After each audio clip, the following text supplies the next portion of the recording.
Ok, entonces, lo primero que vamos a ver es este lema que está escrito ahí en la pantalla. Pero lo que quiero decir es que estábamos, bueno, si recuerdan, lo último que vimos fue la definición de espacio métrico y algunos ejemplos. Y ahorita les va a parecer un poco raro que me voy a cambiar así como, van a decir, bueno, ¿y esto qué tiene que ver con lo que estábamos viendo? Pero al final de la clase espero que ya todo quede claro, entonces denme chance tantito, y pues vamos a empezar, ¿no? Entonces, el lema esencialmente lo que dice, bueno, está escrito ahí, pero esencialmente lo que dice es que el logaritmo es una función cóncava.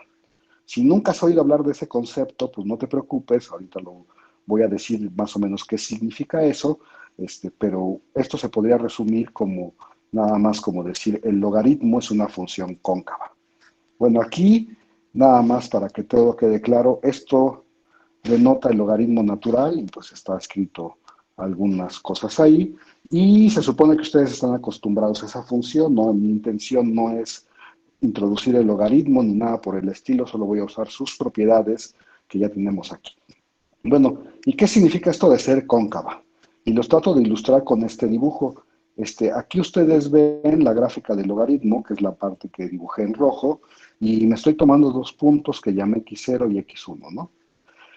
A ver, no se espanten mucho, esto que está escrito en el lema, si uno observa bien esta parte adentro del paréntesis, la que estoy resaltando en este momento, no es otra cosa que, bueno, t corre en el 0,1, ¿no? Y entonces esto, como dije, esto que está dentro del paréntesis, no es otra cosa que todos los puntos en el segmento que va de x0 a x1.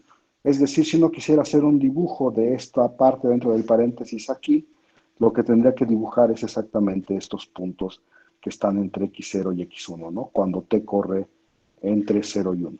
¿Sí? Ahí vamos.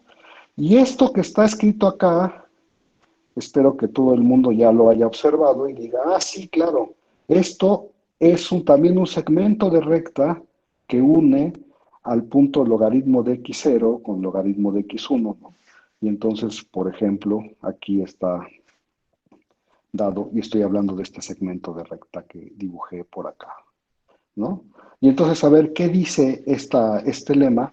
Así a grandes rasgos, ya sé que ahí está escrito la desigualdad, pero lo que dice es que si tú te tomas un punto, dos puntos, x0 y x1, y te fijas en el segmento de recta que los une, entonces si tú aplicas el logaritmo a esos puntos, siempre van a estar arriba, o sea, ya estoy hablando de toda esta parte, el logaritmo aplicado a estos puntos de acá abajo, siempre va a estar arriba de lo que dice la desigualdad de los puntos que unen estos dos, o sea, del segmento de recta que une este con este, ¿no? Sí, más o menos claro lo que dice el lema.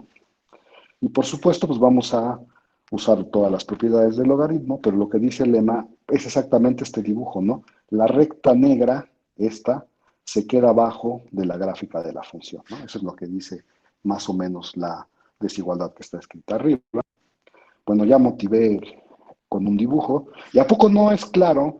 Bueno, de sus cursos de cálculo ustedes dirían, ah, pues el logaritmo se ve como la curva roja y el segmento de recta se ve como la curva negra. Y entonces dice uno, ah, pues claramente en el dibujo se ve que lo rojo está arriba de lo negro, ¿no? Eso sería un dibujito, pero bueno, hay que probarlo, ¿no? Y entonces, vamos a descartar varios casos, ¿no? Que son más o menos triviales. Uno observa que si t es cero, cuando uno pone t igual a cero en esta expresión de acá arriba, pues observa que lo que obtiene es, bueno, este se va, este se va, este se va, y entonces del lado que es derecho les queda el logaritmo natural de x0. Y del lado izquierdo, pues bueno, este tampoco cuenta, les queda logaritmo natural de x0 y entonces pues eso es lo que escribí aquí y claramente esta desigualdad se cumple. Si t es igual a 1 pasa exactamente bueno, pasa algo similar, es decir, este se va y les queda logaritmo natural de x1 en ambos lados, que fue lo que escribí aquí. Y si x0 es igual a x1, este, pues entonces Fíjense que si x0 es igual a x1, este se va con este, porque x1 es igual a x0. Bueno, este con este multiplicado se va con este, y bueno, lo que queda de ambos lados es el logaritmo natural de x0, y del otro lado también queda el logaritmo natural de x0. ¿Ok? Bueno, entonces, todo esto que acabo de decir solamente es para decir, bueno, pues vamos a suponer que t es un número entre 0 y 1, y sin perder generalidad, vamos a suponer que x0 es menor que x1. Pues tienes dos números reales, aquí habla de dos números reales, mayores que 0, pues uno tiene que ser más grande que el otro, ¿no? Entonces, uno puede suponer sin perder generalidad esto. ¿Eso qué significa? Que voy a hacer este caso y el otro se hace igualito, nada más cambiando los roles de x0 y x1. ¿Me explico? Bueno, y entonces le sigo. Vamos a definir esta función. Y uno diría, ¿y de dónde sacaste esta función? Pues esta función no es otra cosa que la resta de lo que está acá arriba, ¿no? O sea, es este menos este, ¿no? Es exactamente lo que está escrito en la G. Ya lo voy a poner aquí abajo. Esta es la función en la que estoy interesado. Y de hecho, de una vez empezamos a poner colorcitos para ir como separando las cosas, ¿no? Entonces, este G es la función en la que estoy interesado.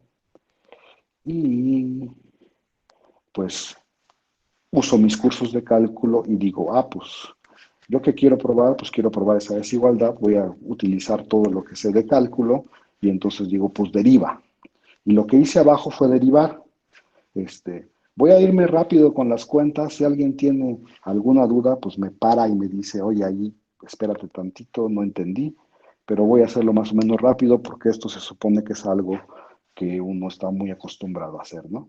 Entonces, la derivada de la primera parte, estoy hablando de esta parte de aquí, es 1 entre lo que está adentro del paréntesis, o sea, es 1 entre este, y luego hay que multiplicar por la derivada de lo de adentro del paréntesis, que en este caso el único que tiene x es este, ¿no? Y entonces es pues multiplicar por t, y entonces me queda esta expresión de aquí arriba. Este segundo sumando, si uno lo observa bien, no tiene x, entonces su derivada es 0, ¿no? Es una constante. Y este último, pues es menos t, es una constante, sale, aquí la puse, y luego la derivada del logaritmo es 1 entre x, y entonces te queda esta expresión que estoy circulando en este momento, ¿no? ¿Sí? Y luego lo que hay que hacer, nada más hay que hacer cuentas. Aquí hay una resta de dos fracciones, esta con esta, y entonces hago la resta como me enseñaron en la primaria, multiplico los dos denominadores, que es lo que puse acá, y luego multiplico este por este, que es este que puse aquí, ¿sí? Y luego multiplico este por este, con menos, por supuesto, y que es lo que puse aquí, ¿no? Y luego ya nada más desarrollo, déjenme ponerlo un poquito más grande para que se vea. Acuérdense que ahorita estamos en este paso, ¿no? Hasta ahí creo que ya he justificado todo.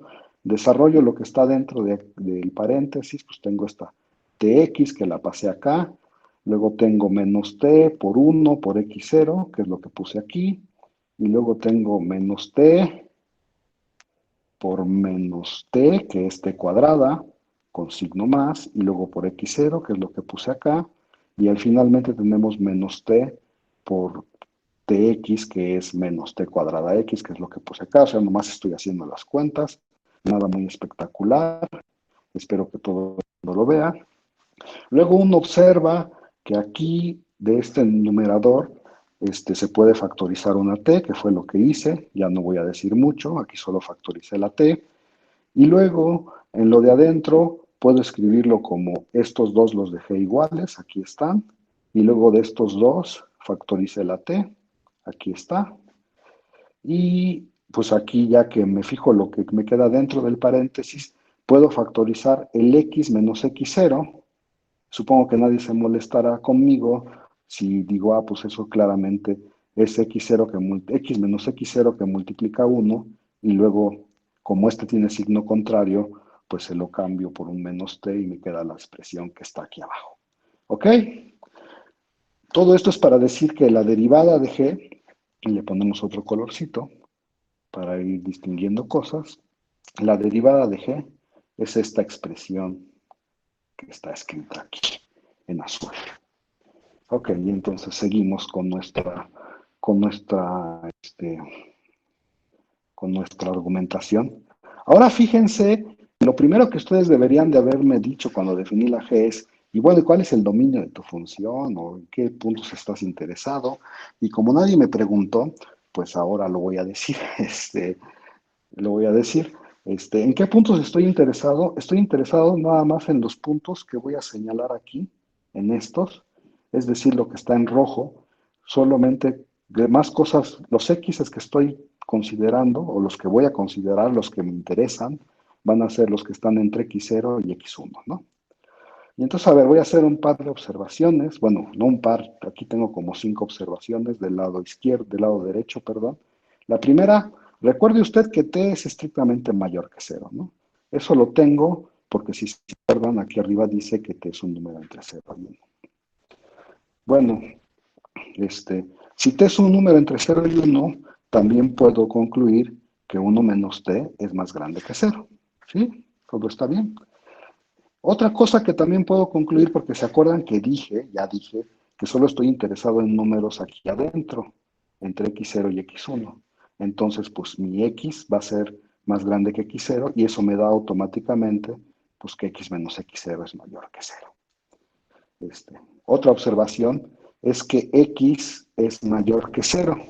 Y eso lo tengo porque se acuerdan que ya había yo dicho desde el principio, creo que nunca lo dije, pero una de mis hipótesis del lema era que los números con los que empecé eran mayores que cero, ¿no? Y entonces, si los números con los que empecé eran mayores que cero, pues en particular x es más grande que x0, que es mayor que cero, y entonces obtengo esta de acá. Y la última, que voy a desarrollar un poquito, pues acuérdese que x es más grande que x0, así me tomé mi x de este lado, ¿se acuerdan? Y entonces digo, pues entonces si multiplico por t, como t es un número positivo, la desigualdad se conserva, paso el tx0 del otro lado, obtengo esta desigualdad, y luego le sumo a ambos lados de la desigualdad, le sumo x0, para obtener esta, nada más estoy sumando y de hecho reordené un poquito porque puse primero el negativo y luego el positivo. Y esto, si se fija uno, se puede escribir como 1 menos t que multiplica, es decir, esta parte de la desigualdad se puede escribir como 1 menos t por x0 más tx, ¿no? Todo eso para decir, pues si uno se acuerda que x0 era más grande que 0, porque así me lo tomé desde el principio, entonces uno puede decir, pues entonces este número es más grande que cero, que es la conclusión que tengo acá. ¿Sí? ¿Ok? Y entonces las voy a pintar, pues no sé si pintarlas de otro color o no, porque son muchas. Pero, ¿y eso para qué? Porque se acuerdan, bueno, nunca dije qué quería hacer, pero lo que quiero probar es que esta derivada para los números que me interesa es más grande que cero. A esa conclusión quiero llegar. Y entonces observo la expresión para la derivada, es decir, lo azul, y digo, a ver, fíjate que t es más grande que cero, ahí está. Este numerito también es más grande que cero, ahí está. 1 menos t es más grande que cero, también lo tengo. El x es más grande que cero, esa es esta expresión de acá. Y la última, de abajo, es esta última expresión, y entonces digo, pues, ¿qué tengo aquí? Pues tengo un producto de puras cosas que son mayores que cero. Entonces, ¿qué puedo concluir? Pues puedo concluir que mi derivada para los puntos que me interesan, es decir, cuando yo restrinjo esta función a este dominio rojo, que está escrito acá, perdonen ustedes, que está escrito acá, mi derivada es más grande que cero. ¿Sí? ¿Todo el mundo? ¿Vamos bien? Bueno, como nadie reclama, pues yo Sí, todo supondré bien. que vamos bien. Y entonces dices, pues sí. Entonces, esta función g en este dominio tiene derivada más grande que cero. ¿Y eso qué les dice de cálculo? A ver, alguien dígame rápidamente qué les dice de cálculo. Que la pendiente de la función en esos X es positiva. Sí, más. Sí, pero no es lo que quiero. Que la función Perdón. es creciente. Que la función es creciente, ¿no? Eso es una cosa que se ve en cálculo y entonces, pues entonces fíjate, aquí lo único que hice fue escribir la función, perdonen ustedes, no quería poner una línea, aquí lo único que hice es escribir la función para recordarla y entonces mi conclusión de la página anterior es que si estoy en este dominio, la derivada es más grande que cero. Y entonces, por el teorema del valor medio, este, o por algún teorema de cálculo, pero esencialmente cualquier teorema que estén ocupando para decir que es creciente usa el teorema del valor medio, tenemos que como x0 es menor que x1, entonces pues la función es creciente, no es lo que estoy diciendo aquí. ¿Sí? Y ya que observamos eso, digo, pues ahora observa otra cosa. Aquí hay que observar otra cosita, pongámoslo en un colorcito. Esta Cuando yo evalúo la función en x0, me da cero. Y otra vez nada más lo voy a decir con las manos, no sé. Cuando uno evalúa aquí en x0, pues fíjese, evaluar en x0, aquí tendrías t de x0 que se iría con esta de acá, y entonces lo que te quedaría es nada más el logaritmo de 1 por x0, o sea, el logaritmo de x0 te queda de este lado. Y de este otro lado, te quedaría, cuando evalúas en x0, esto se convertiría en t, el logaritmo natural de x0, ajá, y eso se iría con este menos t, el logaritmo de x0, y entonces solo te quedaría 1 menos 1 por el logaritmo de x0 con menos, y si te acuerdas, del otro lado te quedaba logaritmo de x0, entonces sería un número menos el mismo número, y entonces te da 0. ¿Sí está bien? No lo voy a hacer, si no me crees o lo dije muy rápido, pues ahí lo checas en tu casa, pero es más o menos claro. Y ya que acabaste, digo, ya que observaste las dos cosas, estas dos cosas que voy a pintar en verde, o sea, esta y esta de abajo, entonces nada más dices, bueno, pues entonces, cuando yo evalúo me da cero, ¿no? O sea, entonces tengo que cero, lo voy a poner aquí abajo, es menor que este g de x1, ¿no? Y ya ve uno que cuando evalúa g en x1, pues ¿qué le queda? Pues le queda, bueno, aquí tendría que poner x1, aquí tendría que poner x1, ¿sí está bien? Y entonces lo que tengo es que g de x1 es más grande que cero. Entonces, paso estos dos ya cuando evalúe para el otro lado, que son estos dos, aquí ya cuando evalué, los pasé para el otro lado de la desigualdad y entonces me queda que este es menor que este. Y si uno se fija, creo que eso era lo que queríamos que probar, ¿no? A ver si es cierto. Si no, este es menor que este. Y el igual se da en estos casos que ya habíamos dicho, este, aparte. Sí, está bien, jóvenes, ahí vamos, ¿o no? Bueno, y Profe, entonces, dígame, yo tengo una duda. ¿Cómo concluyó la prueba? ¿cómo que cómo concluir la prueba? A ver, pregúntame algo más específico. Sí, o sea, la última desigualdad ¿Dónde que... vas? ¿Dónde vas? Tú Bueno, o dime, sea, en el último ¿dónde? paso, donde está el por lo tanto, el último por lo tanto. Ok, va. Entonces voy a suponer que sí sabes esto y que sí sabes esto, ¿no? O sea, los Sí, dos sí, sí. cosas verdes, ¿sí? Ujú. Ahí Sí, vamos. Y sí, sí. entonces yo tengo, a ver, voy a escribirlo aquí en un cuadrito. Voy a escribirlo rápidamente. ¿Sí está bien o no?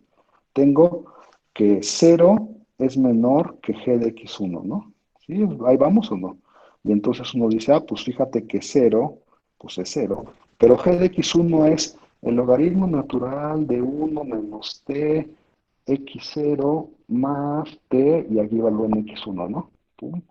Esa es una parte. Y luego le tengo que restar 1 - t, el logaritmo natural de x0, menos t, el logaritmo natural de x1. ¿Sí está bien o no? O sea, nomás evalúe g en x1. O sea, estoy tomando la de arriba y evaluándola en x1. Y entonces obtengo esta desigualdad. ¿Sí está clara? ¿Sí, ahí sí me sigues o no? ¿Hasta ahí Ah, sí, ya. vamos? Sí, ya. Y luego, ¿qué haces? Pues pasas estos dos para el otro lado y entonces estos dos, cuando pasan al otro lado, se ponen con más, que son estos dos, ¿sí? Y del otro, y en el mayor te queda, pues lo que querías que te quedara. Sí, Sí, ya, vale. Sí, gracias. ya, ya está la duda. Sí. Bueno, y entonces, ¿con qué se tiene que quedar uno?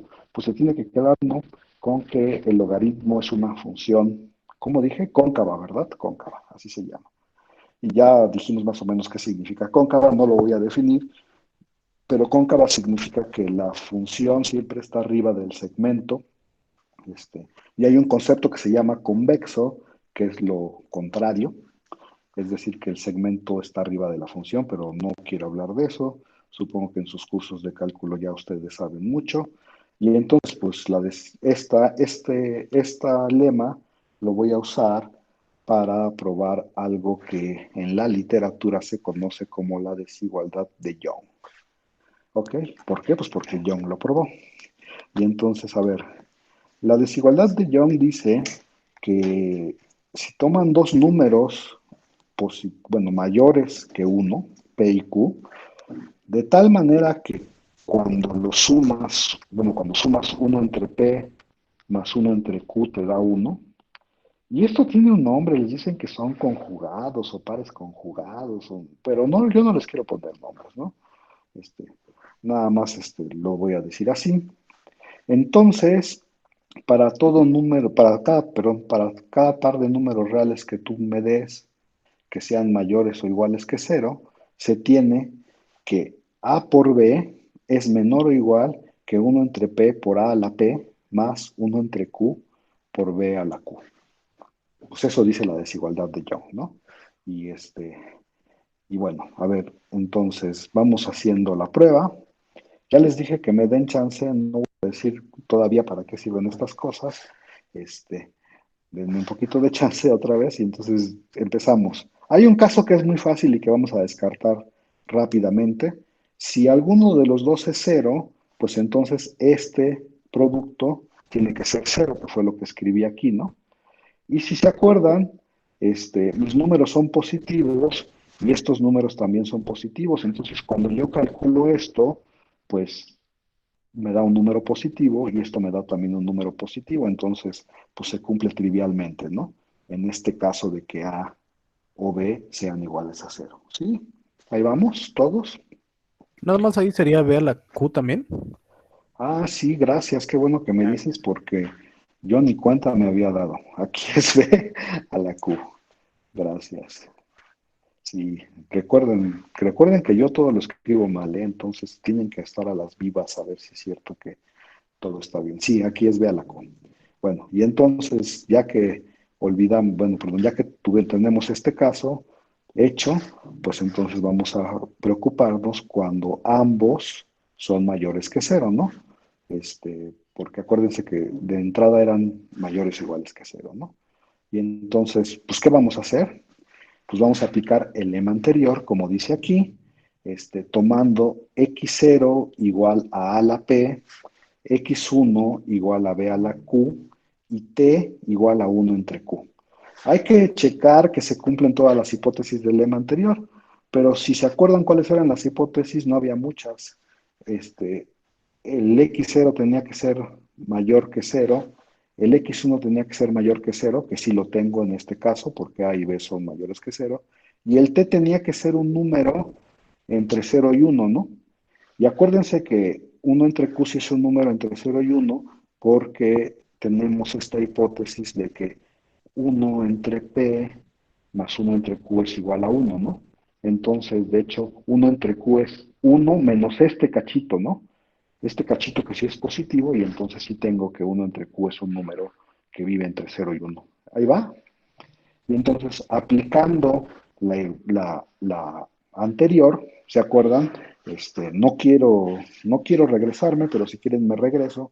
Pero lo que uno ponía era uno menos t, que en este caso es uno entre q, y luego ponía el logaritmo natural del x0 más uno entre q, bueno, más t, perdón, que en este caso es uno entre q, el logaritmo natural de x1, que es esta parte que está acá, y eso era menor o igual que poner los correspondientes, ¿no? O sea, a ver, no voy a decir mucho más, o sea, esto se obtiene del lema anterior, ¿no? Y bueno, ya que uno ve esto, pues entonces vamos viendo qué se puede decir, ¿no? Entonces voy a ponerle un colorcito porque todo está como muy amontonado, ¿eh? Nomás por eso estoy poniendo los colorcitos. Vamos aquí, este, esta cosa nos la da el lema anterior, ¿no? Esa cosa que circule en rojo. Y entonces ya nada más hay que hacer un par de observaciones que espero que todo el mundo las vea muy claras. Acuérdese que uno menos uno entre Q, pues no es otra cosa que uno entre P, ¿no? Porque acuérdense que tenemos esta igualdad acá arriba, ¿no? Y entonces solo estoy sustituyendo cuánto vale eso. Y lo demás lo dejo igual de este lado. Y de este lado, del otro lado de la desigualdad, estoy haciendo lo mismo, ¿no? Sustituyendo lo que vale uno menos uno entre Q por uno entre P y ya eso es lo que me da. Así obtengo la de abajo. Luego utilizo las propiedades del logaritmo. Espero que también todo el mundo lo vea. ¿Se acuerdan todo el mundo de las propiedades del logaritmo? Las potencias las bajan, ¿no? ¿Cómo dicen los profesores de la primaria? Las potencias bajan o algo así. Y entonces cuando esta potencia baja, pues se elimina con esta P y entonces solo me queda el logaritmo natural de A. Lo mismo hago con Q, ¿no? La potencia baja se elimina con esta Q y entonces solo me queda el logaritmo natural de B. Y acá de este lado no le hice nada a esta parte, ¿no? La copié igualito, aquí lo pueden ver. Y finalmente la última propiedad del logaritmo es que productos se abren en sumas, así me decían mis maestros de la primaria, ¿no? Entonces, lo puedo cambiar por el logaritmo de A por B, y del otro lado no estoy haciendo absolutamente nada. Y entonces recuerdo, que es la parte que viene acá, recuerdo que el logaritmo es una función creciente, ¿no? Y entonces, si este es más chiquito que eso tiene que pasar porque lo de adentro es más chiquito que lo de adentro, que este otro adentro del paréntesis, ¿no? O sea, el A por B tiene que ser más chiquito que este de acá. Sí, todo el mundo, este, aquí ya me quedó mediano amontonado, pero bueno, y bueno, entonces ya esa es la conclusión que quiero, ¿no? Si uno recuerda, pues eso era lo que decía la desigualdad de Young, ¿no? Aquí está esto, que es exactamente lo que obtuve acá de este lado. Sí, ahí vamos todos, todavía no los pierdo. Este, la pregunta más interesante es ¿para qué sirve todo esto? Pero bueno, entonces nos pasamos ya voy a pasarme a la siguiente página y tengo ahora una proposición que la gente llama en la literatura la desigualdad de Holder. Otra vez, ¿por qué desigualdad de Holder? Pues porque Holder la probó. Y otra vez tenemos más o menos tenemos una hipótesis parecida a la que teníamos en el lema anterior. Tenemos dos números mayores que uno, de tal manera que 1 entre P más 1 entre Q es igual a 1. Y entonces, si tú te tomas cualesquiera dos números en Rn, se cumple que, acuérdense que este X tiene sus coordenadas, este X gordo tiene sus coordenadas, que son las X1, X2 y así, las cuales estamos denotando así, ¿verdad? Y Y tiene sus coordenadas, que son Y1, Y2, etcétera, las cuales estamos denotando así, pero bueno, lo que estoy diciendo es que si me tomo dos números real en Rn, perdón, cualesquiera, se cumple que si yo multiplico sus coordenadas, le saco valor absoluto y luego la sumo, eso es menor o igual que primero agarrarme las coordenadas, sacarles valor absoluto, elevarlos a la p, sumarlas y sacarles la raíz pésima y lo mismo, y luego multiplicar eso por sumar, bueno, tomar valores absolutos, elevar, sumar y luego tomar la raíz. ¿Sí está bien? Eso es lo que dice la desigualdad de Holder. Y otra vez tenemos dos casos. Bueno, el primer caso se descarta fácilmente. Bueno, no se descarta fácilmente, perdón. Se prueba que se cumple fácilmente.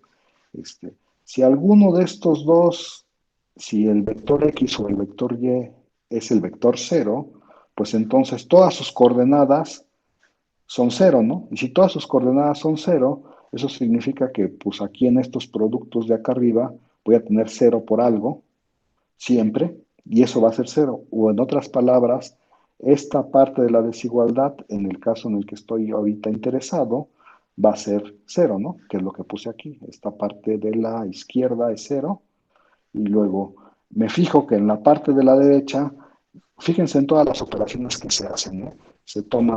Esencialmente se toman valores absolutos, se eleva la P y luego se suma y se saca raíz. Esto siempre es un número positivo.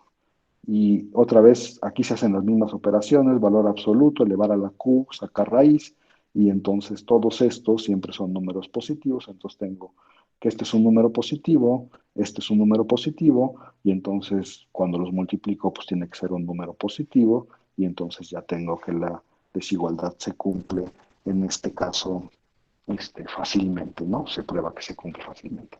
Y entonces el caso interesante es cuando ambos vectores no son el vector cero. Y aquí se me olvidó ponerle al cero un gorrito. Supongo que sí debería yo de ponerle gorrito, ¿no? Porque luego se confunde la gente, pero bueno. Si me faltan gorritos, ahí me dicen, ¿no? Después. Y entonces, a ver, vamos a definir un número. Entonces, acuérdense que X tiene sus coordenadas y Y tiene sus coordenadas, ¿no? Y de ellas voy a hablar aquí y aquí como lo pueden ver. Pero bueno, entonces, ¿qué hacemos? Dado un número I entre 1 y N, vamos a definir el AI y el BI de manera similar, ¿no? Solo voy a decir uno. Pues, ¿qué hago? Agarro la coordenada I de X, que es esta, le saco valor absoluto, eso lo puedo hacer siempre. Luego aquí divido entre, pues aquí lo primero que hago es agarro la jésima coordenada de X, la elevo a la P y luego la sumo todas y luego le saco raíz pésima, ¿no? Y B y se define similarmente, no lo voy a repetir porque ahí están las definiciones. Hay que observar dos cosas hay que observar, bueno, no dos cosas, una cosa antes de proseguir. Estos números sí están bien definidos, ¿no? Porque acuérdense que tenemos que x0 es distinto, perdón, que el x gorro es distinto del vector 0 y el y gorro es distinto del vector 0. Entonces, aquí tengo que tener alguna de estas coordenadas tiene que ser distinta de 0 y entonces lo que está aquí abajo es un número, ¿no? No, bueno, es un número distinto de 0, perdón, es lo que quiero decir, y entonces sí se puede hacer la división. De igual manera, esto que está aquí abajo es un número distinto de 0 y entonces sí puedo hacer la división. Perfecto, ahí vamos. Y entonces uno recuerda que decía la desigualdad de Young, o en otras palabras, usando el lema anterior, ¿se acuerdan que decía la desigualdad de Young? La desigualdad de Young es esta que escribí aquí, ¿no? ¿Sí o no? Esta, ¿no? Sí tengo todas las hipótesis. A ver, vamos a recordar cuáles eran todas las hipótesis de la desigualdad de Young. Ay, aquí la puse. Los P y Q sí cumplen lo que tienen que cumplir. A y B son números mayores o iguales que cero. Ya argumentamos que sí, porque todos estos son valores, bueno, los numeradores son valores absolutos, o sea, son mayores o iguales que cero. Y todas estas sumas, bueno, son de números positivos y también todos estos números son números positivos. Entonces, AI y BI cumplen las hipótesis del lema de Young, sí, del lema anterior, y bueno, y nuestras P y Q sí cumplen, porque por hipótesis les pedimos que cumplieran esta suma, ¿no? Bueno, aquí tengo escrita la desigualdad de Young, este, pero voy a desarrollar quién es este producto. Pues acuérdense que cuando uno agarra dos fracciones y las multiplica, no es otra cosa que multiplicar el numerador de una por el numerador de la otra y el denominador de la primera por el denominador de la segunda.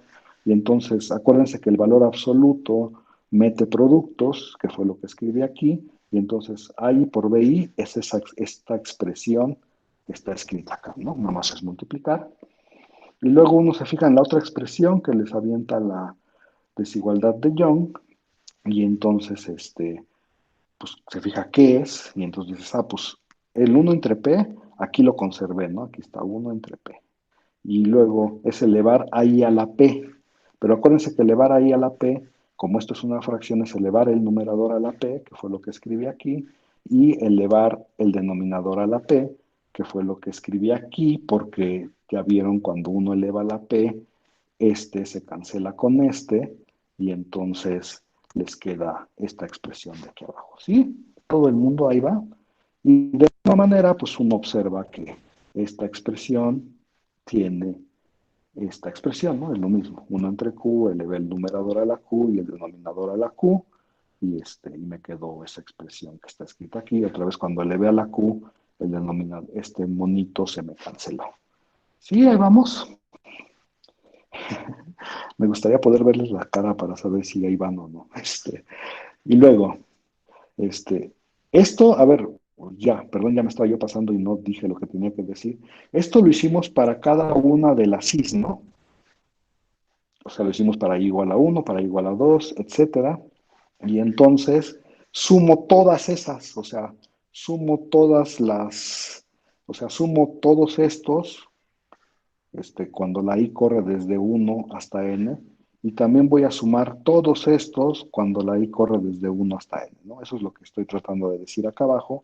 Me voy a pasar aquí para que se vea más o menos lo que estoy haciendo. Y entonces dices, fíjate que hay que, bueno, voy a sumar desde que i es igual o con 1 hasta n, ¿no?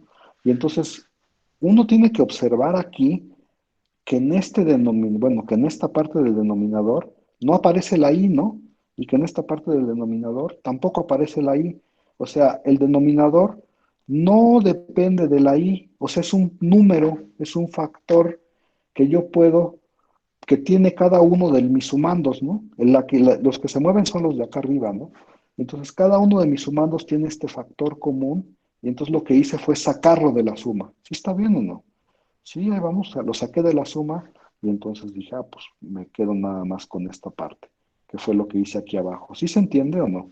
A ver, lo voy a tratar de decir un poquito más claro. Yo lo que quiero poner aquí es la suma desde que y es igual con 1 hasta n de esta expresión.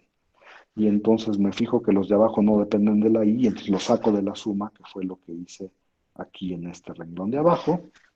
Y del otro lado, veo qué onda con esto. Y otra vez aquí quiero poner suma. Ay, ya puse bien fea la suma. Quiero poner suma. No me sale el símbolo de suma. De todo esto, ¿no? Desde que y es igual con 1, chin. Algo pasó, perdonen ustedes. Pero ya regresé, ¿verdad?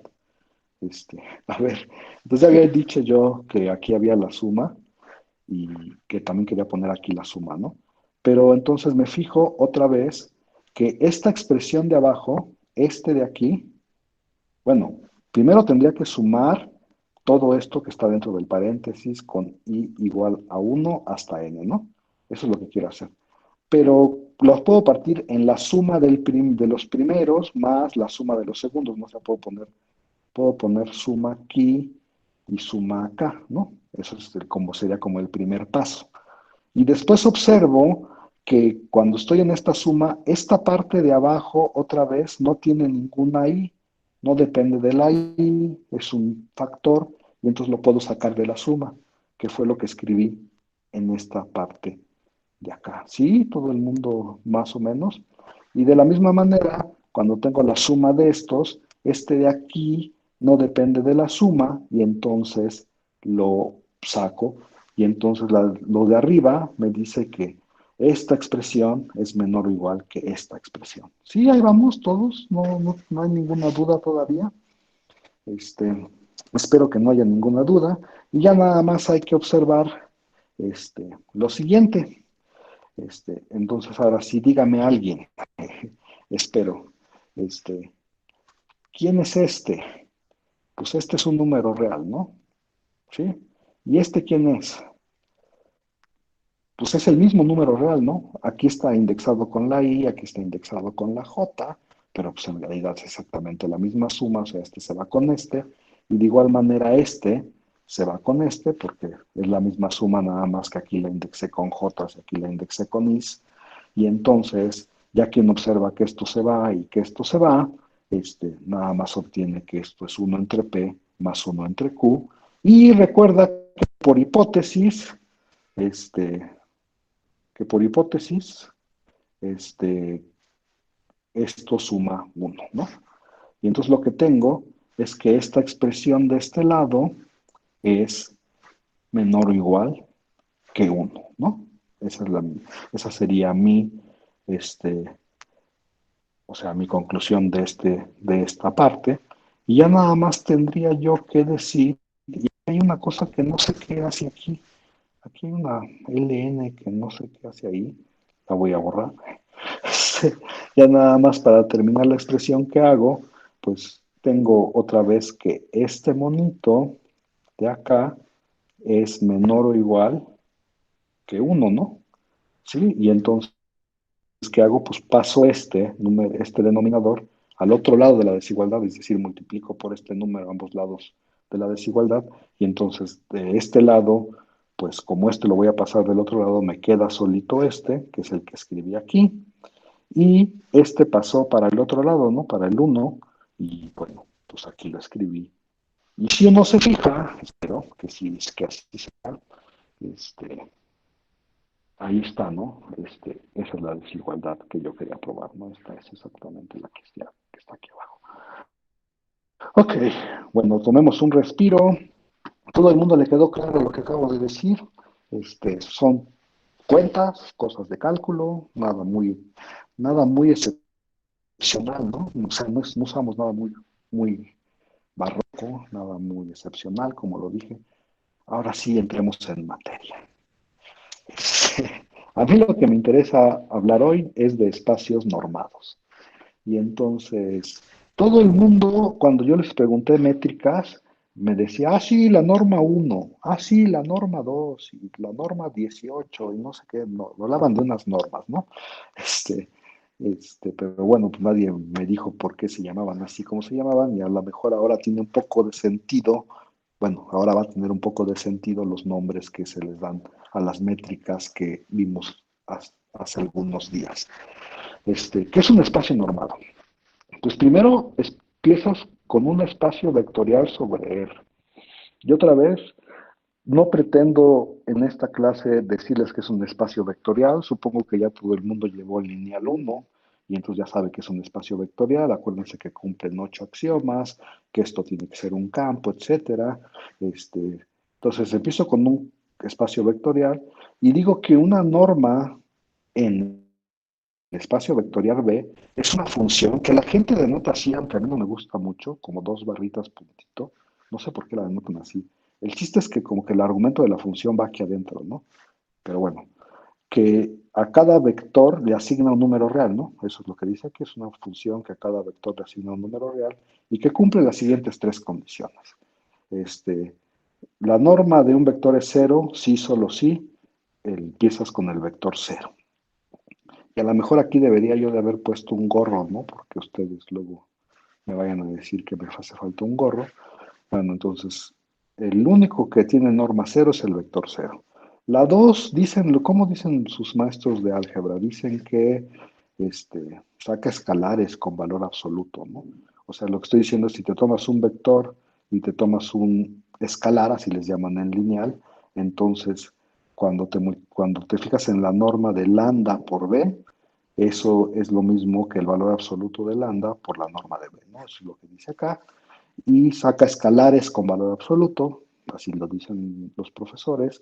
Y la otra es la llamada desigualdad del triángulo, y que dice que la norma de A más B es menor o igual siempre que la norma de B, pero que la norma de B más W, no sé por qué dije A más B, que la norma de B más W es menor o igual que la norma de B más la norma de W, ¿no? Y un espacio normado, que es la cosa importante de hoy, es un par en donde B es un espacio vectorial sobre R y esta cosa es una norma, ¿no? Y hay una función que es una norma. ¿Ok? Y otra vez, lo voy a decir otra vez porque no está de más volverlo a decir. Esto de que es un par, otra vez es una manera pedante de decir que cuando tú me des un espacio normado, me tienes que dar primero un espacio vectorial y después una función que cumpla estas tres propiedades, ¿no?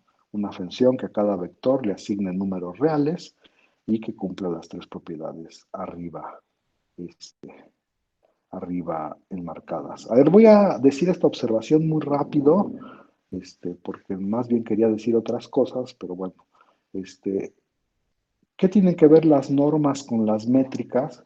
pues aquí está dicho en esta observación, todo espacio normado es un espacio métrico. O sea, si a mí me dan un espacio, bueno, sí, un espacio vectorial con una norma, automáticamente me están dando un espacio métrico. ¿Cómo defino la métrica? Pues la métrica se define así, como está dicho aquí. La distancia entre B y W no es otra cosa que la norma de la diferencia. ¿Sí está bien? ¿Ok?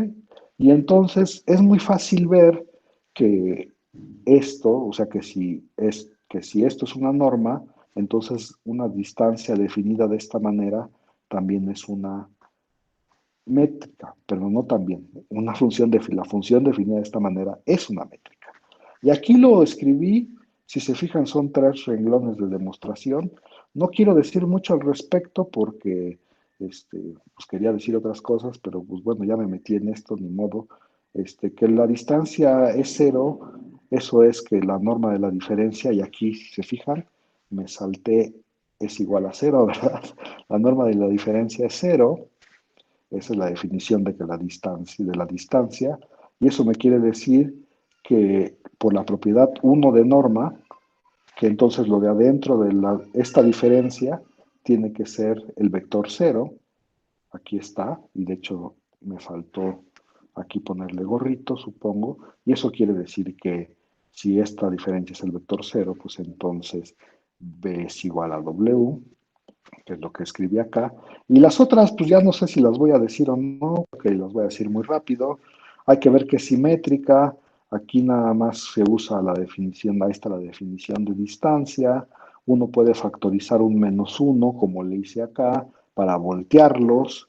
Ese -1 es una, ¿cómo se llama? Un escalar. Entonces lo saco, pero sale con valor absoluto, que es lo que escribí ahí. Y bueno, el valor absoluto de -1 es 1, y entonces tengo que me queda la simetría, ¿no? Ay, aquí se me olvidó poner que esto es la definición, y lo voy a poner aquí encimado, de la distancia de W a B, ¿no? Esa es la definición. Y entonces ya acabé con el 2. Y la desigualdad del triángulo, pues es más o menos fácil de probar. La distancia de U a W, pues no es otra cosa que esto. Aquí sumo un 0, ya lo vieron todos, menos B y B, suman 0, entonces tengo esta igualdad. Utilizo la desigualdad de triángulo para la norma, para separarlo en estas dos partes, y lo que tengo es exactamente la definición de la distancia de U a B y de la distancia de B a W, y eso me da la desigualdad del triángulo. Ya sé que lo hice muy rápido, pero pues ni modo. Si no entendiste algo, pues lo puedes checar fácilmente en tus notas. Y entonces, como les dije la primera vez que nos vimos, si alguien me echa una definición, lo primero que yo debería de decir es, pues dame el ejemplo, ¿no? Y entonces el ejemplo 1 es una norma. Y si se fijan, esta va a ser la norma P, y por eso cuando le hablaban de la norma 1 y la norma 2 y no sé qué, están hablando de esta norma que induce una métrica, que es la métrica de la que me estaban hablando cuando hablaban de la norma 1, la norma 18, o no sé qué normas estaban hablando ustedes. ¿Cómo se define esa norma? Pues fíjense que si tienen un punto en Rn, esto de acá, y un P que vive entre 1 e infinito, uno puede definir la norma P como esta cosa que está de este lado, que no es otra cosa. Te agarras las coordenadas, le sacas valor absoluto, los elevas a la P, luego los sumas todos y luego sacas raíz pésima. Y uno diría, cámara, eso está bien complicado. Pero no, no. Si uno se fija, a ver, ¿por qué nadie nunca, se acuerdan que hablaban de la norma 1 y la norma infinito y todas esas cosas? ¿Por qué nunca nadie habló de la norma 2? ¿Alguien me puede decir quién es la norma 2?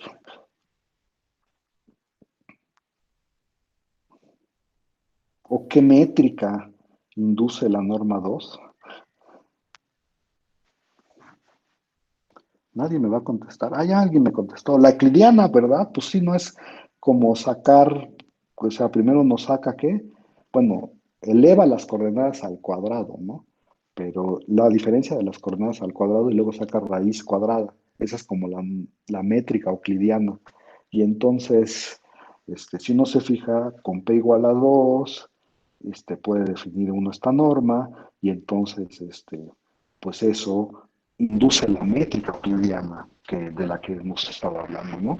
Y de hecho, pues la métrica euclidiana o la norma 2 no tiene nombre porque es como la más usual, ¿no? Y entonces cuando uno habla de la norma de Rn, está hablando de la norma 2, ¿no? Sí está bien, o sea, es la norma, es la usual, es la que nos da este, la distancia euclidiana.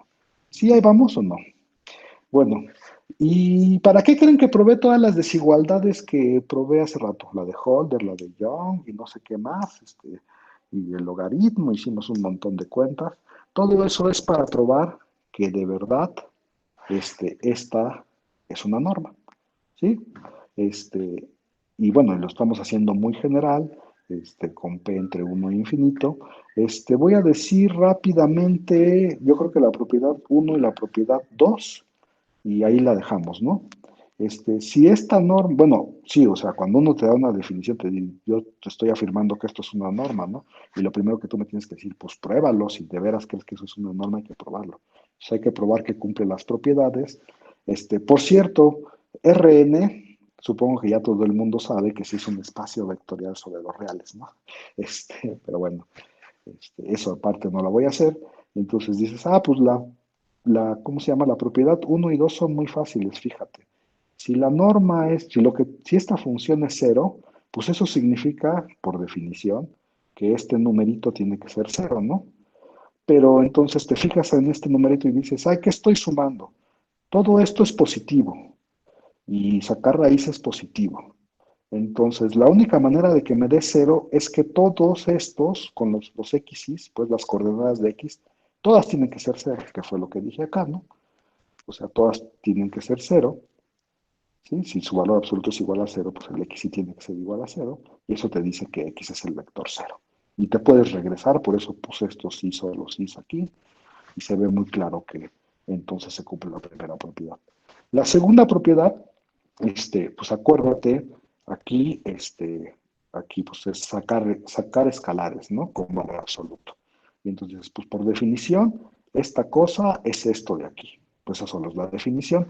Ahora me fijo en las propiedades del valor absoluto. ¿Se acuerdan que uno puede, cuando tiene un producto, puede ponerle valor absoluto al primero, que es lo que hice acá, y ponerle valor absoluto al segundo, y luego si lo elevo a la p ya lo tengo descompuesto, elevar a la p un producto es elevar el primer factor a la p y luego el segundo factor a la p, entonces uno no debería de decir rápidamente que esto es lo mismo que esto, ¿sí? Luego si lo sumo, pues todo sigue igual, y luego le saco la raíz pésima. Pero acuérdense que sacar raíz, bueno, perdón, antes de sacar raíz, lo que uno dice, pues fíjate que no tiene nada que ver con la i y es un factor común para cada uno de los sumandos. Pues lo puedo sacar de la suma, que fue lo que hice acá, y entonces lo pongo como factor común. Y luego cuando saco raíz pésima de un producto, pues es sacar raíz pésima del primer factor y sacar raíz pésima del segundo factor. Pero cuando saca uno raíz pésima de lo que obtiene es el valor absoluto y el otro pues se queda igual, raíz pésima, y pues ya acabaron, ¿no? Porque es el valor absoluto de lambda y aquí esto por definición es la norma P de X, ¿sí? Y entonces, como dije, se cumplen uno y 2 fácilmente. Y entonces, el caso interesante es cuando, probar la desigualdad del triángulo, y eso lo hacemos mañana. Y por eso quería yo dar clase mañana, ¿no? Porque sabía que no iba yo a llegar a donde quería llegar. Pero bueno, entonces voy a dejar de grabar, y me despido de usted.